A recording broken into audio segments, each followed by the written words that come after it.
রাজনৈতিক দল হিসেবে নির্বাচন কমিশনের নিবন্ধন পেয়েছে ঢাকা বিশ্ববিদ্যালয় কেন্দ্রীয় ছাত্র সংসদের সাবেক ভিপি নুরুল হক নূরের দল বাংলাদেশ গণ অধিকার পরিষদ। ৫১তম রাজনৈতিক দল হিসেবে নিবন্ধন পাওয়া দলটির প্রতীক ট্রাক।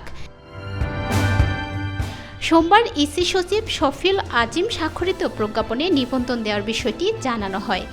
প্রজ্ঞাপনে ইসি জানান, গণপ্রতিনিধিত্ব আদেশ ১৯৭২ এর ৬ ক অনুচ্ছেদের বিধান অনুযায়ী প্রধান কার্যালয়ে আল রাজি কমপ্লেক্স, ৩য় তলা, বিজয়নগর, পুরানা পল্টন, ঢাকা ১০০০-এ উপস্থিত গণ অধিকার পরিষদকে পুনরা আদেশ না দেওয়া পর্যন্ত বাংলাদেশ নির্বাচন কমিশন রাজনৈতিক দল হিসেবে নিবন্ধন করেছে।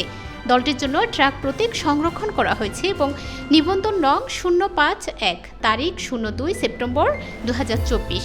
২০১৮ সালে সরকারি চাকরিতে কোটা সংস্কারের দাবিতে আন্দোলন করা নুরুল হক ছাত্র অধিকার পরিষদের ব্যানারে ডাকসুর ভিপি নির্বাচিত হয়েছিল। তার নেতৃত্বে ২০২১ সালের অক্টোবরে গঠন করা হয় রাজনৈতিক দল গণ অধিকার পরিষদ।